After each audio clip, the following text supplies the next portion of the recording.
Yes, welcome back to the C Morning Show. Now we are. My apologies. This happens all the time. Yeah, well, because we need clean air, right? Exactly. That's why you can think clearly. Exactly. Speaking of clean air, now we are up for our first talk show. We're talking about air pollution, which is a major and pressing public health threat. An estimated 7 million die every year from exposure to fine particles in polluted air that lead to disease.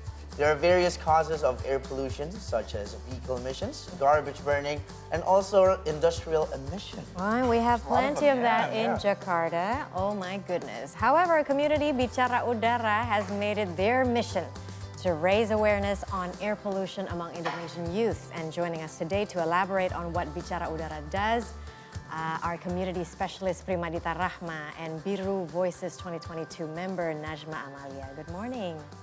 Good morning. Thank you for joining us for joining on this Thursday morning. Yes, Thank you very much for stopping by in our lovely studio. Indeed. So Dita, could you please tell us about what is Bicara Udara? So Bicara Udara is a community under an NGO called Yayasan Udara Anak Bangsa.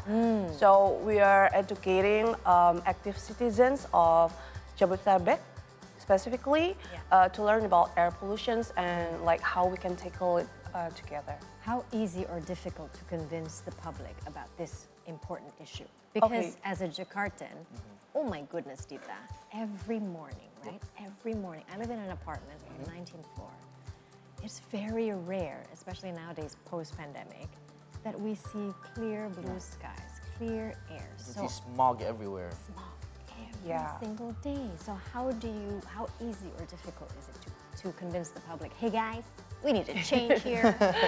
Yeah, the thing is because it's the air that we breathe, but we also don't really realize that we breathe the air pollution because not everyone is sensitive with the impact of air pollution.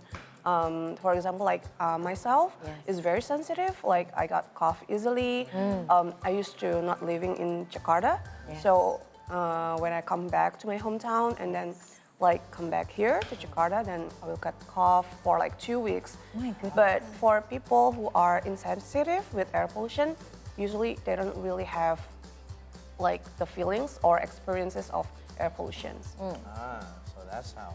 So I don't know, how scared should we be on this certain topic? What about the pollution in the greater Jakarta? I mean, we're talking about Marissa living 19th floor, not able to see clear skies in the morning. It's just smog. It's just smog every everywhere. morning. So how bad is it here in our capital city of Jakarta? Oh, well, I think everyone can read on the news as well that actually back in 2021, in average, Jakarta air pollution level is 8 times higher than from the standard of World Health Organization. 8 times? 8 times. 8 times. Yeah.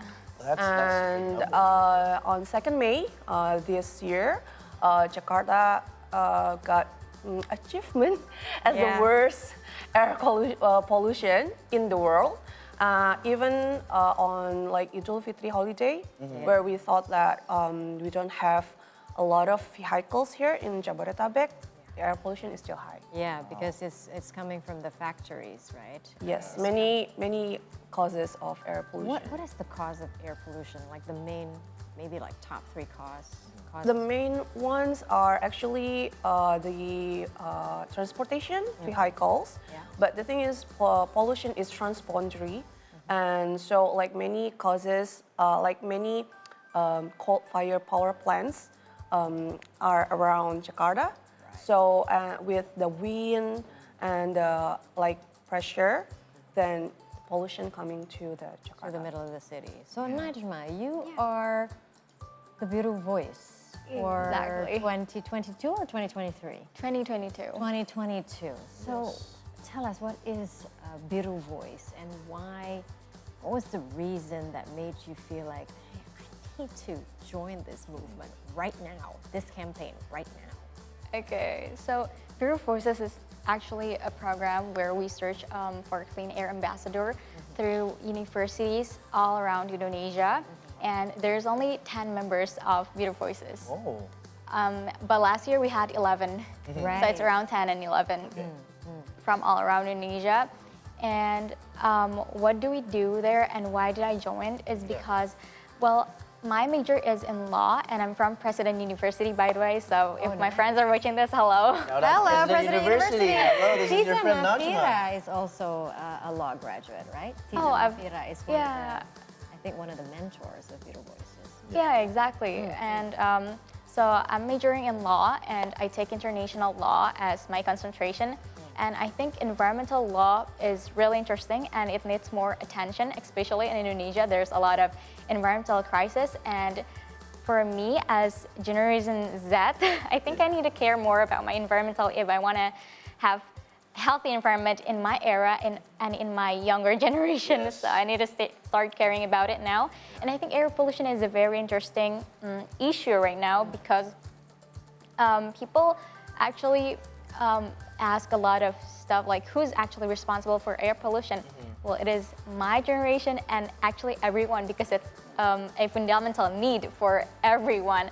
That's why if it's not me, who else is going to care about it? Exactly. And I want to start caring about it now. So Yeah. how much have we violated the environmental law so far?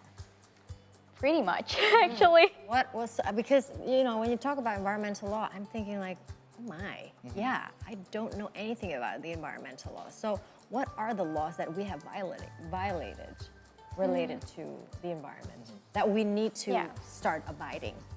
We don't really need to go to environmental law deeply. Yeah.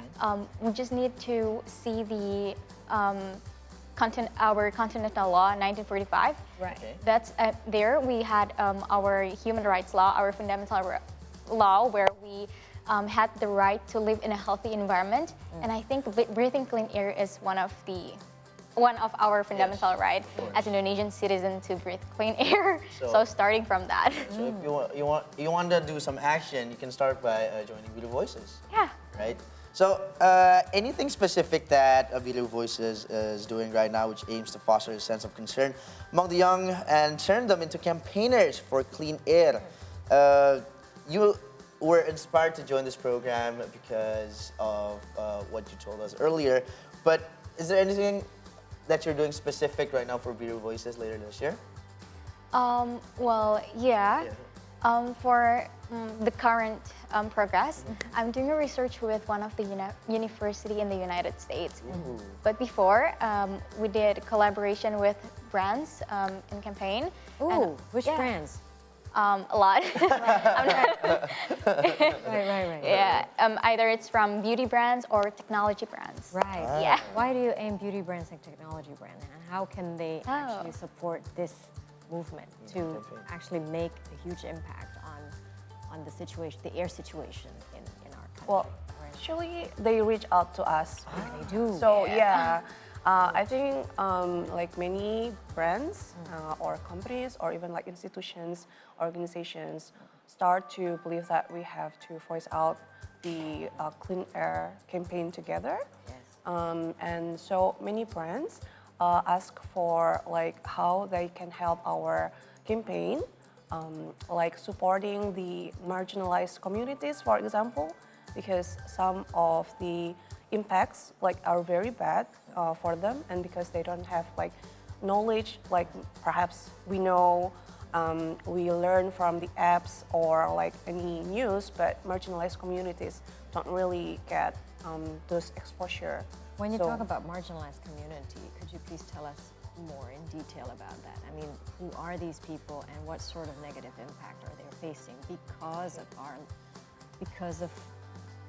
we care less about the pollution situation? Okay, so actually like I'm wearing the t-shirt. It's called Sengal. So it's our documentary movie. So you can watch on YouTube, sengalfilm.com. Yeah. So we have like a lot of stories from victims that have pain or even died because of air pollution.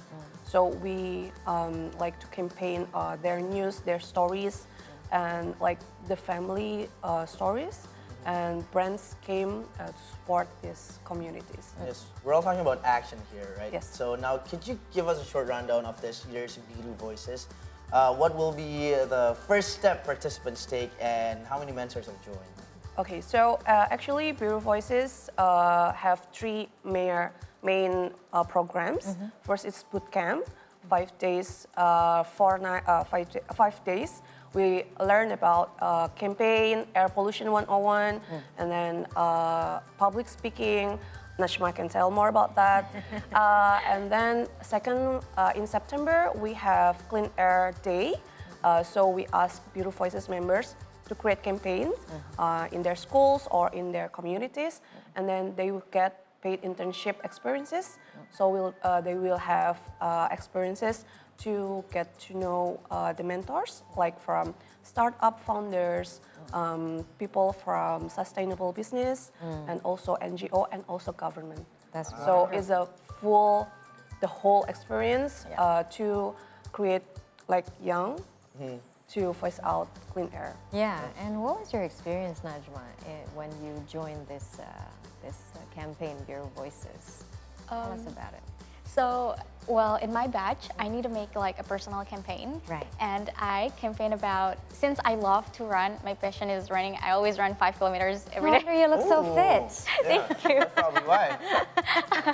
And from running from 2016 until 2023, I felt like, why is my pace slowing down? I felt like, yeah. And I used to run in the morning, and I don't run in the morning anymore because it's actually bad for your health. Because of the pollution. Yes. If you check in application like IQ Air or Nafas, Yes. you could actually see the pollution, and in the morning, the pollution is, the air quality is really bad.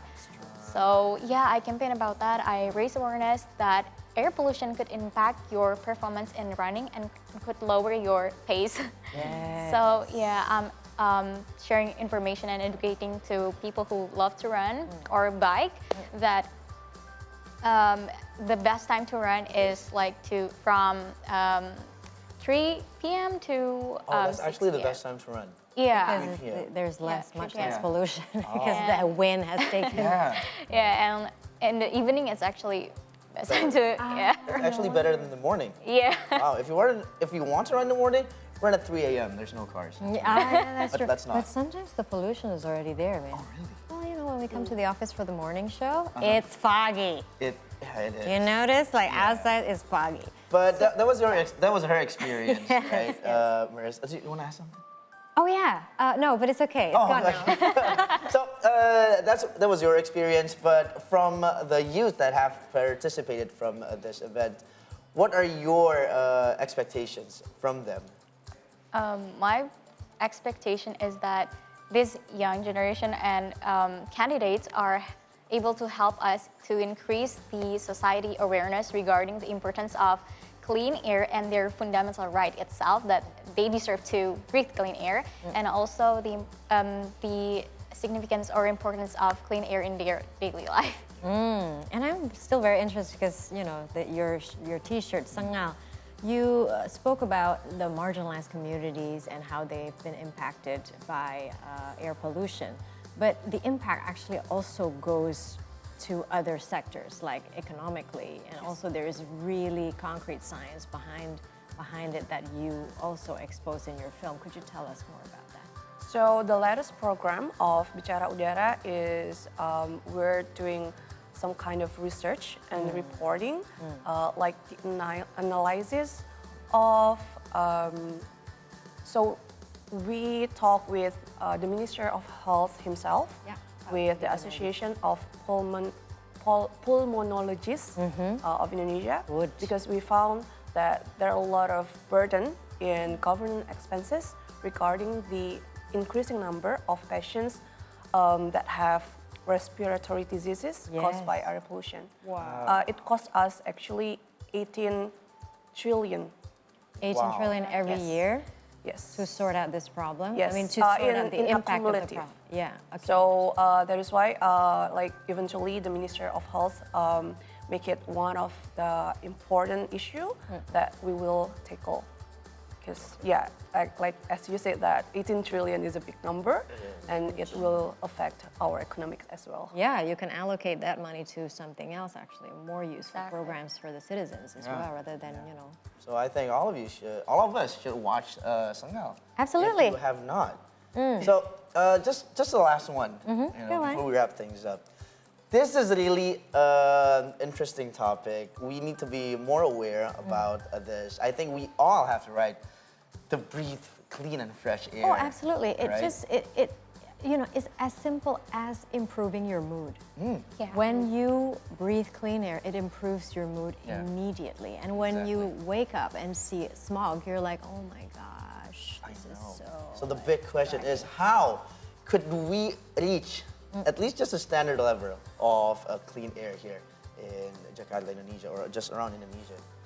So is there anything that we need to do specifically? Do we need to sign petitions? Do we need to stop taking cars 100%? Or Take what do you think? MRTs. Take MRTs. What do you think? Well, actually, it's true that Bicara Udara was started by a petition. We collected 78,000 signatures because we want everyone for campaigning open waste burning. So, like, if you guys perhaps have neighbor, Oh, yes. they I like see that a to- lot. Yes, and that's a very big problem because we don't have a very good waste management. So I think that's the first thing that we can do. Besides also taking public transportation.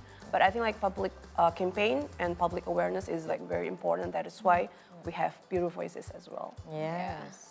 All right. Well, thank you so much, Dita, and also thank you so much, Najma. Best of luck with your projects, Bicara Udara and also Bureau Voices. I still remember, actually, this talk reminds me of some years ago when there was a class action against the Pollution Commission in Jakarta against the government at that time. And I wonder been a if that's topic going to for a while. happen again, right? Right, because it is all right. It is in Undang-Undang Dasar 1945. Anyways, we are going to have a break, but we still have lots more for you, so stay tuned on the C Morning Show.